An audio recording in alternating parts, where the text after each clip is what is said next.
the Chevy Corvette Z06, a sports car that seems to have captured everyone's imagination, and not just here in the US. The Z06 is building a reputation as a spellbinding sports car that's so good it can compete with even European rivals, costing over 3 times the price.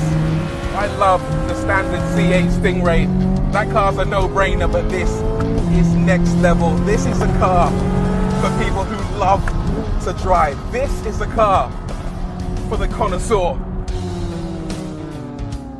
And it so happens that this particular Z06 belongs to just such a person.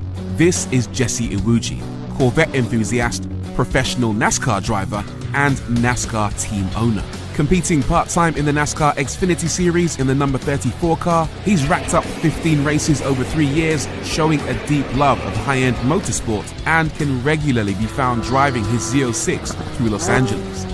Today, I've somehow convinced Jesse to let me drive his pride and joy. And the question I have is, what makes a NASCAR driver choose a Z06 over everything else? Certainly looks the part, doesn't it? It's all edges and sharp lines. Beautiful looking car. Is it that different compared to the standard Stingray? I'm not so sure, but there are differences if you look closely. Most notably in the front with this much larger and more pronounced grille. The front splitter as well is also larger and a little bit more aggressive than before to my eyes. And then around the side, this color by the way is called Amplify Orange. The thing that stands out most on a Z06 is this Y-shaped air intake. It's C-shaped on the standard C8, and the car also comes with more rubber. 20-inch by 10-inch 275 up front and 21 by 13 345s at the rear. It's also 3.5 inches wider than before. It has the option of carbon fiber wheels, but this car doesn't actually have it. What it does have is this very fetching set of aftermarket forged light wheels finished in this incredible looking top secret golden bronze color. It's also been lowered by 1/2 inch, so the wheels fill the arches much nicer than before. And if you look closely, you'll also find some carbon ceramic brakes. Around the back, definitely quite exotic, isn't it? You get a choice of rear wing on your Z06. You can have the high downforce wing, which looks a bit like an alien weapon, or this classier low downforce wing. Look closely and you get this little black section on top of it. That is called the wicker bill, or a gurney flap as we would probably refer to it in Europe. Now this is important because it adds a ton of downforce, over 145 kilograms more at 186 miles an hour than without it. Very, very impressive. Also, the exhausts. The standard Stingray has quad exhausts and they're pushed out on either side. However, on the Z06, they've been grouped together directly in the middle, and I think it looks tremendous. Different enough to the standard Stingray? No, but I love it anyway. Naturally, looks aren't everything, because the big advantage this Z06 has over the standard model is its engine, which is not only mounted in the middle, but this time takes the form of a naturally aspirated V8, making ridiculous power. Notably, Chevy has deviated from the cross-plane crank setup typical of American sports cars and opted for a more European-style flat-plane crank, and the results are explosive. And this engine really is the star of the show. All Corvettes are mid-engine, but this one, being a flat plane crank, has a completely different character to what you'd expect from a Corvette. The sound is just out of this world. I'm familiar with American V8s. I've got a Mustang, and the typical noise is a low, gruff sound, but this thing just howls, especially as you get towards the top of the rev range. It sounds absolutely glorious.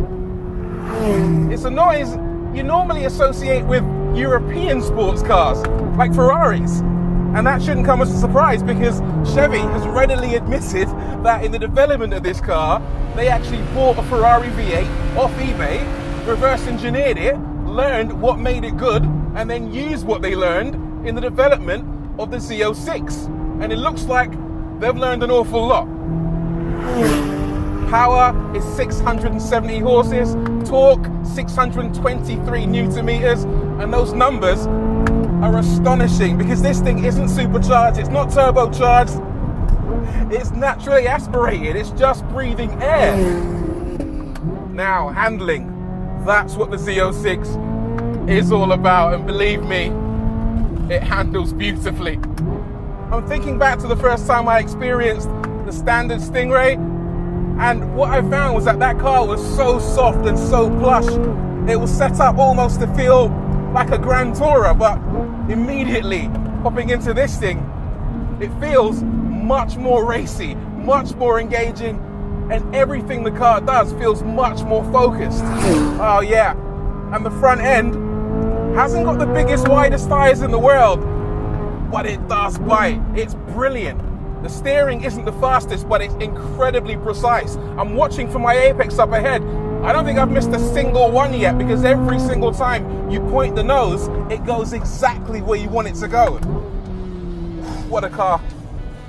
And all of that might go some way to explaining why a racing driver for whom precision is as important as power would buy a Z06, a driver like Jesse Iwuji.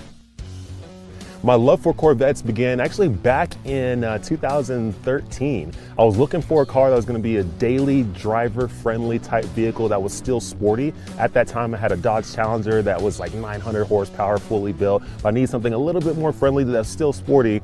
And I came across a C6 Z06 and decided that I wanted to buy it. I bought it, and within a couple weeks, I decided to start taking it to the track and road coursing, and then that led me towards a lot more than just track days to eventually professional racing.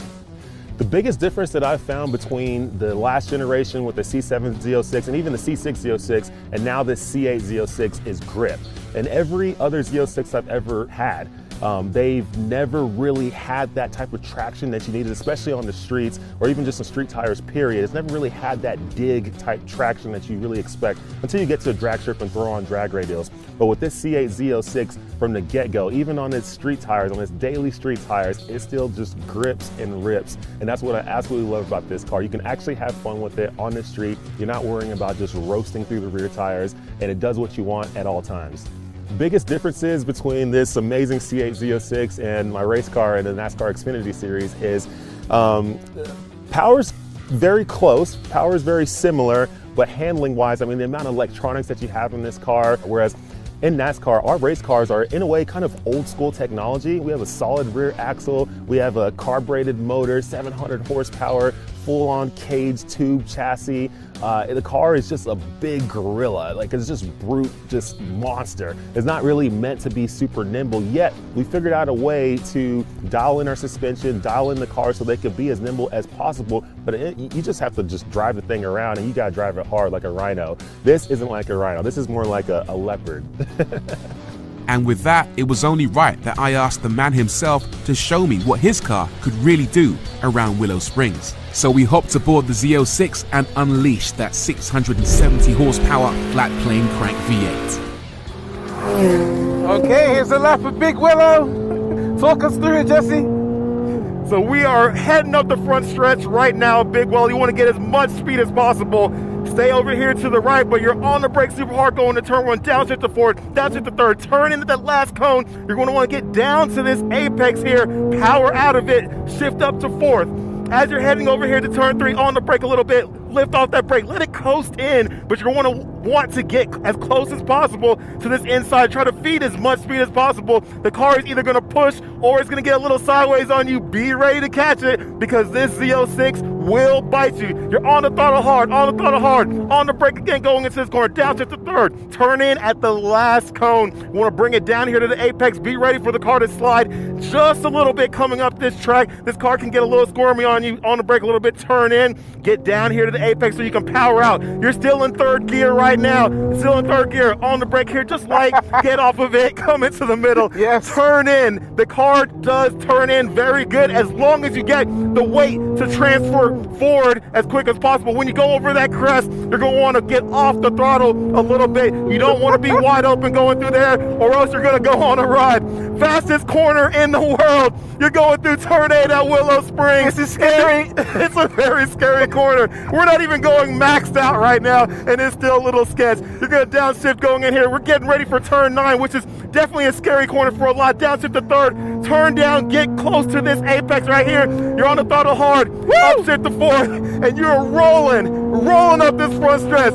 You're going to want to shift to 5th before you even get down here to the end. On 5th, we're in 5th right now. On the brake hard, on the brake. Downshift to 4th, downshift to 3rd, turn in, carry as much speed as you can, but definitely don't lose it. I've lost it in this corner one time. It wasn't that fun to lose it today, bro. Yeah. Chevy's Corvette has regularly punched above its weight, coming in far lower in price and arguably ability than European rivals. But generation after generation, it's improved massively and arguably no longer plays second fiddle to the cars it competes against. Chevy's taken all the learnings it's acquired over the years, particularly with this latest engine borrowing so heavily from Ferrari, and packaged them in a car that now competes at the very top of the food chain. For me, it's now one of the very best in the world. But don't just take my word for it. For all those who are not big fans of the Corvette, who say it's a poor man's supercar, whatever it is, what I would say to them is, come race me. Let's get on track. And let's see your Porsche, your Ferrari, your whatever you want to bring it. If it's under the price range of $300,000, bring it to the track and let's see what happens.